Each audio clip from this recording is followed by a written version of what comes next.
Propozimi i majorancës për reformën administrative teritoriale ka sjellë reagime të forta në disa bashki, banorët e cilëve kanë dalë në protestë. Në Klos, administrata vendore dhe qytetarët kanë dalë në protestë kundër planit për bashkimin e bashkisë me Matin. Punojësit e bashkisë Klos kanë bojkotuar punën, duke kundërshtuar përfshirjen e qytetit në procesin e riorganizimit territorial. Qytetarët shprehen kategorikisht kundër bashkimit, duke argumentuar se një vendim i tillë do të dëmtojë shërbimet dhe zhvillimin e zonës. Banorët argumentojnë se largimi i qendrës administrative do të krijojë vështirësi për qytetarët dhe do të ndikojë negativisht në ofrimin e shërbimeve publike.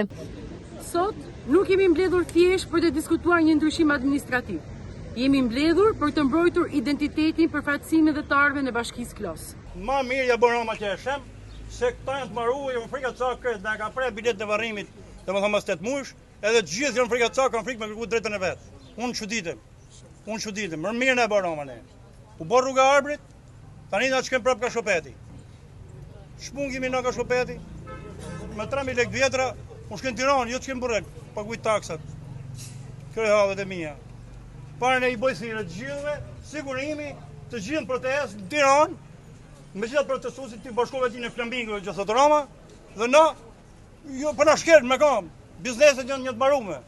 Një ditë më parë, qytetarët e Poliçanit dolën në protestë në sheshin përpara kinemas në qytetin kundër reformës territoriale që fshin nga harta Poliçanin si bashki. Me pankarta në duar ku shkruaj Poliçani nuk preket, mos na vrisni të ardhmen, haram e paqe votat e Poliçanit, deputet dele mos e votoni reformen. Ata i kërkuan qeverisë të mos e prekë bashkinë e Poliçanit që i ka votuar prej vitesh. Në shenjë indinjate për këtë veprim, qytetarët e Poliçanit kanë ndjekur në shesh testeret e Partisë Socialiste. Gjatë protestës, banorët kanë firmosur të gjithë peticionin për të mos prekur bashkinë e Poliçanit.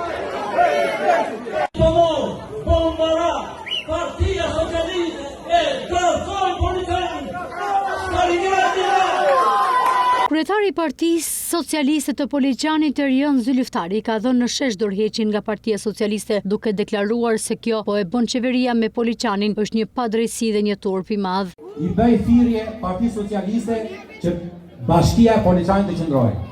Përballë malit të Tomorit, unë para jush dhe para gjithë mediave, paraqis dorëheqjen time si kryetar i Partisë Socialiste, sepse jam i trajtuar bashkë me ju.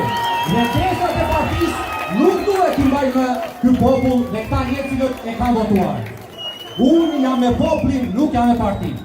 Protesta kundër propozimit të Partisë Socialiste për shkrirjen e 16 bashkive pritet të mbahet edhe në bashki të tjera që preken nga plani i reformës së re administrative o territoriale.